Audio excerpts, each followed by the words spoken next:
റമദാനിലെ 3 പത്തുകൾ, അതിൻ്റെ യാഥാർത്ഥ്യം എന്താണ്? റമദാനിലേക്ക് പ്രവേശിച്ചാലും ഷഅബാൻ മാസത്തിൻ്റെ അവസാനത്തിലും ധാരാളമായിട്ട് നമ്മൾ കേൾക്കുന്നൊരു ഹദീസാണ് അവ്വലുഹു റഹ്മ വ ഔസതുഹു മഗ്ഫിറ വ ആഖിറുഹു ഇത്ഖും മിനന്നാർ. റമദാൻ അതിൻ്റെ ആദ്യ പത്തുകൾ റഹ്മത്തിൻ്റെ പത്തും, രണ്ടാമത്തേത് അല്ലെങ്കിൽ നടുവിലത്തേത് മഗ്ഫിറത്തിൻ്റെ പത്തും, അവസാനത്തേത് ഇത്ഖും മിനന്നാറിൻ്റെ പത്തുമാണ് എന്നുള്ളത്. യഥാർത്ഥത്തിൽ ഈ ഹദീസ് ഉദ്ധരിക്കാത്ത പണ്ഡിതന്മാർ വളരെ കുറവാണ്. പള്ളി മിമ്പറുകൾ ഉൾപ്പെടെ ഈ ഹദീസ് ഉദ്ധരിക്കാത്ത വേദികളും വളരെ കുറവാണ്.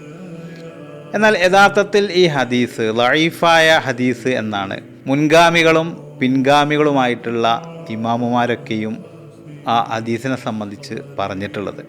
ഈ ഹദീസ് റിപ്പോർട്ട് ചെയ്തതിൽ അലിബിനു സയ്യിദ് ജുദ്ആൻ എന്നു പേരുള്ള ഒരു വ്യക്തിയുണ്ട്.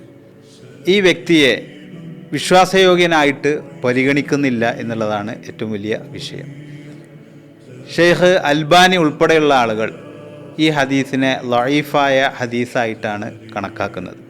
മറിച്ച് നമ്മൾ മനസ്സിലാക്കേണ്ടത് അള്ളാഹുവിൻ്റെ കലാമായിട്ടുള്ള വിശുദ്ധ ഖുർആൻ അവതരിച്ച ഈ റമദാൻ അത് മുഴുവനും റഹ്മത്താണ്. റമദാനിലെ ഓരോ ദിവസവും മഗ്ഫിറത്തിൻ്റെ സംവിധാനങ്ങൾ ഒരുക്കി മലക്കുകൾ നമ്മുടെ അടുത്തേക്ക് ഇറങ്ങി വരുന്നുണ്ട്.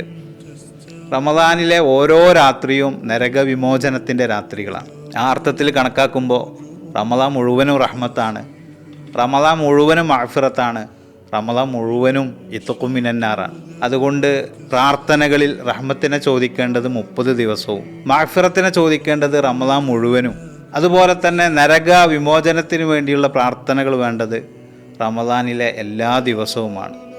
അതുകൊണ്ട് നമ്മുടെ പ്രാർത്ഥനകളിൽ എന്നും ഈ കാര്യങ്ങളൊക്കെ ഉണ്ടാവട്ടെ. അള്ളാഹു നമ്മെ അനുഗ്രഹിക്കുമാറാകട്ടെ.